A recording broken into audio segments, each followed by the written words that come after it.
नमस्कार साथियों, आप सभी का स्वागत है गबन श्रृंखला के एक और नए वीडियो में।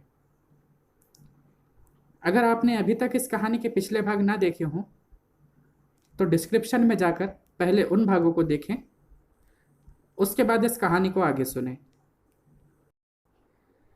पिछले वीडियो में हमने देखा कि रतन रमा के यहाँ कंगन मांगने आती है, लेकिन कंगन तो तैयार नहीं।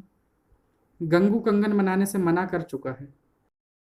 रमा किसी तरह से रतन को समझाता है तो वह इस बात पर राजी होती है कि 10 दिन में या तो वह कंगन दे देगा या रुपए लौटा देगा। दूसरे दिन प्रातःकाल नाश्ता करके रमा ने दफ्तर की राह ली। शायद वहां कुछ प्रबंध हो जाए। कौन प्रबंध करेगा इसका उसे ध्यान न था। जैसे रोगी वैद्य के पास जाकर संतुष्ट हो जाता है पर यह नहीं जानता मैं अच्छा होऊंगा या नहीं, यही दशा इस समय रमा की थी। दफ्तर में चपरासी के सिवा और कोई न था। रमा रजिस्टर खोलकर अंकों की जांच करने लगा।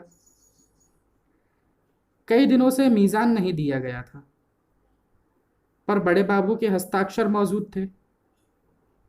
अब मीज़ान दिया तो 2,500 निकले। एकाएक उसे एक बात सूझी, क्यों ना 2,500 की जगह मीज़ान में 2,000 लिख दूं। रसीद बही की जांच कौन करता है? अगर चोरी पकड़ी भी गई तो कह दूंगा मीज़ान लगाने में गलती हो गई। मगर इस विचार को उसने मन में टिकने न दिया, इस भय से कहीं चित्त चंचल ना हो जाए। उसने पेंसिल के अंकों पर रोशनाई फेर दी और रजिस्टर को दराज में बंद करके इधर उधर घूमने लगा। इक्की दुक्की गाड़ियां आने लगी। गाड़ी वालों ने देखा बाबू साहब आज यहीं हैं, तो सोचा जल्दी से चुंगी देकर छुट्टी पा जाएं। रमा ने इस कृपा के लिए दस्तूरी की दूनी रकम वसूल की और गाड़ी वालों ने शौक से दी, क्योंकि यही मंडी का समय था और 12-1 बजे तक चुंगी घर से फुर्सत पाने की दशा में 24 घंटे का हर्ज होता था। मंडी 10-11 बजे के बाद बंद हो जाती थी। दूसरे दिन का इंतजार करना पड़ता था। अगर भाव रुपए में आध पाव भी गिर गया तो सैकड़ों के मत्थे गई। 10-5 रुपए का बल खा जाने में उन्हें क्या आपत्ति हो सकती थी? रमा को आज यह नई बात मालूम हुई। सोचा आखिर सुबह को मैं घर पर ही बैठता हूं, अगर यहां आकर बैठ जाऊं तो रोज 10-5 रुपए हाथ आ जाए, फिर तो 6 महीने में यह सारा झगड़ा साफ हो जाए। मान लो रोज यह चांदी ना होगी, 15 ना सही 10 मिलेंगे, 5 मिलेंगे।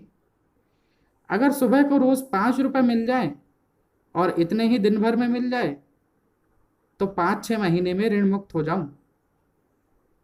उसने दराज खोलकर फिर रजिस्टर निकाला। यह हिसाब लगा लेने के बाद अब रजिस्टर में हेर फेर कर देना उसे इतना भयंकर ना जान पड़ा। नया रंगरूट जो पहले बंदूक की आवाज से चौंक पड़ता है, आगे चलकर गोलियों की वर्षा होने पर भी नहीं घबराता। रमा दफ्तर बंद करके भोजन करने घर जाने ही वाला था कि एक बिसाती का ठेला आ पहुंचा। रमा ने कहा लौट कर चुंगी लूंगा। बिसाती ने मिन्नत करनी शुरू की। उसे कोई बड़ा जरूरी काम था। आखिर 10 रुपए पर मामला ठीक हुआ। रमा ने चुंगी ली, रुपए जेब में रखे और घर चला। 25 रुपए केवल 2-2.5 घंटों में आ गए। अगर 1 महीने भी यही औसत रहे तो पल्ला पार है।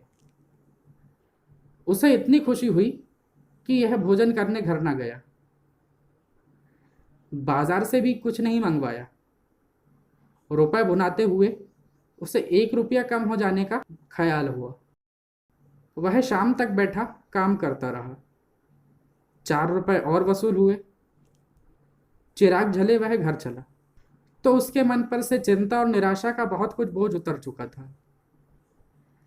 अगर 10 दिन यही तेजी रही तो रतन से मुंह चुराने की नौबत ना आएगी। 9 दिन गुजर गए। रमा रोज प्रातः दफ्तर जाता और चिराग जले लौटता। वह रोज यही आशा लेकर जाता कि आज कोई बड़ा शिकार फंस जाएगा, पर वह आशा ना पूरी होती। इतना ही नहीं, पहले दिन की तरह फिर भाग का सूर्य न चमका। फिर भी उसके लिए कुछ कम श्रेय की बात नहीं थी कि 9 दिनों में उसने 100 रुपए जमा कर लिए थे। उसने 1 पैसे का पान भी न खाया था। जालपा ने कई बार कहा, चलो कहीं घूम आए, तो उसे भी उसने बातों में ही टाला। बस कल का दिन और था। कल आकर रतन कंगन मांगेगी तो उसे वह क्या जवाब देगा। दफ्तर से आकर वह इसी सोच में बैठा हुआ था, क्या वह 1 महीना भर के लिए और ना मान जाएगी। इतने दिन वह और ना बोलती तो शायद वह उससे अऋण हो जाता। उसे विश्वास था कि मैं उससे चिकनी चुपड़ी बातें करके राजी कर लूंगा। अगर उसने जिद की तो मैं उससे कह दूंगा सर्राफ रुपए नहीं लौटाता। सावन के दिन थे। अंधेरा हो चला था।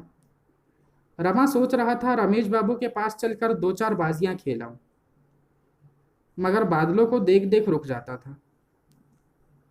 इतने में रता ना पहुंची। वह प्रसन्न न थी।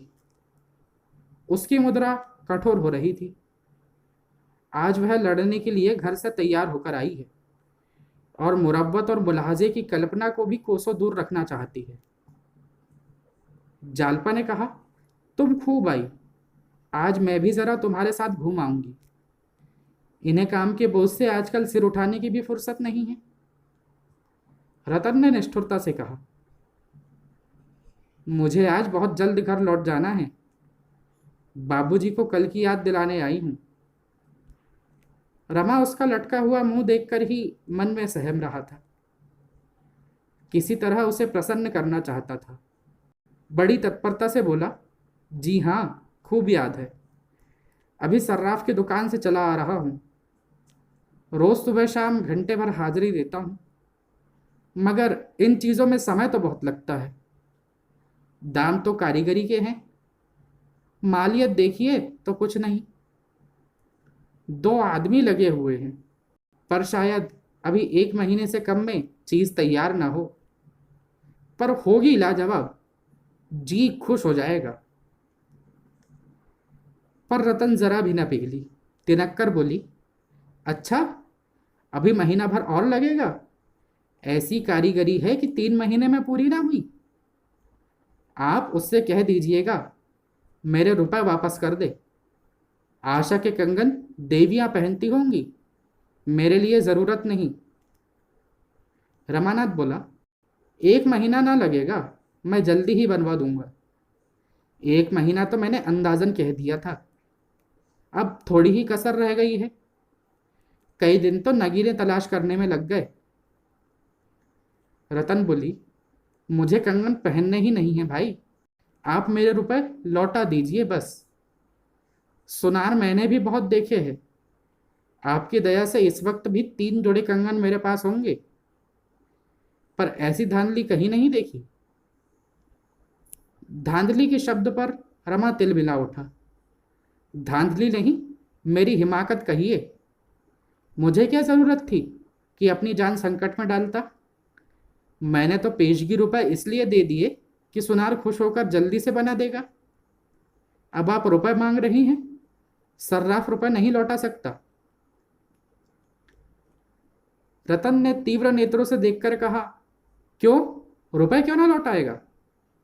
रमानाथ बोला, इसलिए कि जो चीज आपके लिए बनाई है उसे वह कहाँ बेचता फिरेगा। संभव है साल 6 महीने में बिक सके।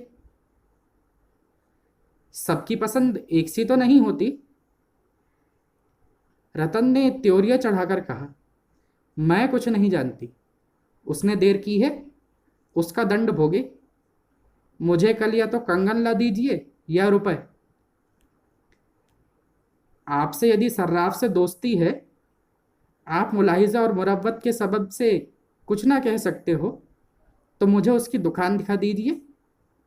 नहीं आपको शर्म आती हो तो उसका नाम बता दीजिए, मैं पता लगा लूंगी। वाह, अच्छी दिल लगी है। दुकान नीलाम करा लूंगी, जेल भिजवा दूंगी। इन बदमाशों से लड़ाई के बगैर काम नहीं चलता। रमा अप्रतिभ होकर जमीन की ओर ताकने लगा। वह कितनी मनहूस घड़ी थी जब उसने रतन से रुपए लिए। बैठे बिठाए विपत्ति मोल ली। जालपा ने कहा, सच तो है, इन्हें क्यों नहीं सर आपके दुकान पर ले जाते? चीज आंखों से देखकर इन्हें संतोष हो जाएगा। रतन बोली, मैं अब चीज लेना ही नहीं चाहती। रमा ने कांपते हुए कहा, अच्छी बात है, आपको रुपए कल मिल जाएंगे। रतन बोली, कल किस वक्त? रमा ने कहा, दफ्तर से लौटते वक्त लेता आऊंगा। रतन बोली, पूरे रुपए लूंगी, ऐसा ना हो कि 100-200 रुपए लेकर टाल दे। रमानाथ ने कहा, कल आप अपने साथ रुपए ले जाइएगा। यह कहता हुआ रमा मर्दाने कमरे में आया और रमेश बाबू के नाम एक रुक्का लिखकर गोपी से बोला, इसे रमेश बाबू के पास ले जाओ, जवाब लिखाते आना। फिर उसने दूसरा रुक्का लिखकर विशंभर को दिया कि माणिक दास से जवाब लिखा कर लाए। विशंभर ने कहा, पानी आ रहा है। रमानाथ बोला, तो क्या सारी दुनिया बह जाएगी?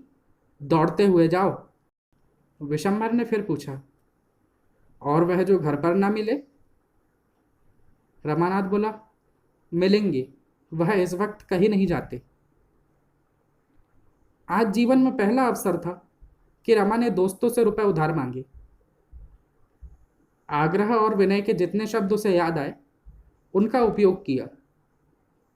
उसके लिए यह बिल्कुल नया अनुभव था। जैसे पत्र आज उसने लिखे वैसे ही पत्र उसके पास कितनी ही बार आ चुके थे।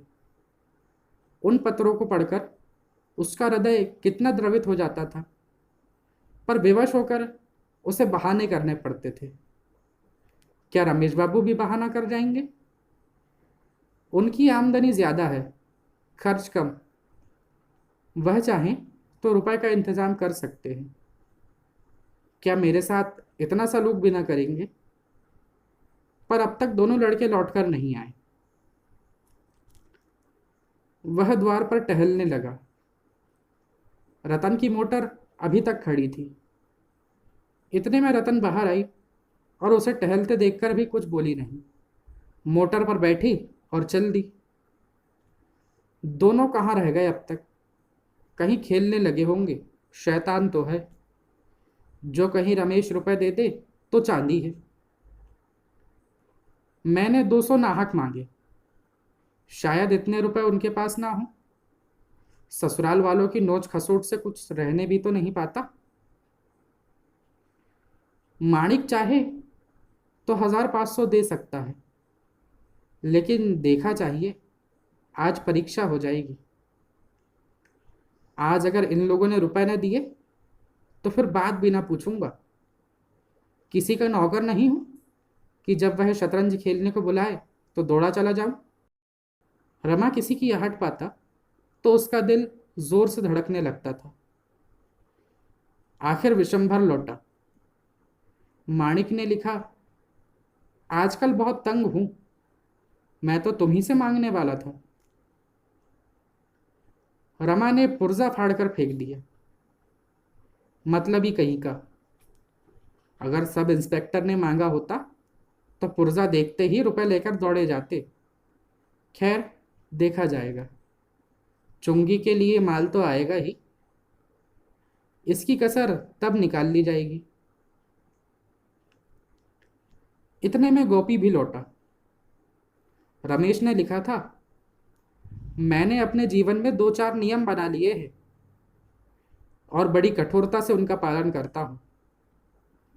उनमें से एक नियम यह भी है कि मित्रों से लेन देन का व्यवहार न करूंगा। अभी तुम्हें अनुभव नहीं हुआ है, लेकिन कुछ दिनों में हो जाएगा कि जहां मित्रों से लेन देन शुरू हुआ वहां मनमुटाव होते देर नहीं लगती। तुम मेरे प्यारे दोस्त हो, मैं तुमसे दुश्मनी नहीं करना चाहता, इसीलिए मुझे क्षमा करो। रमा ने इस पत्र को भी फाड़ कर फेंक दिया और कुर्सी पर बैठकर दीपक की ओर टकटकी बांधकर देखने लगा। दीपक उसे दिखाई देता था, इसमें संदेह है। इतनी ही एकाग्रता से वह कदाचित आकाश की काली अभेद्य मेघ राशि की ओर ताकता।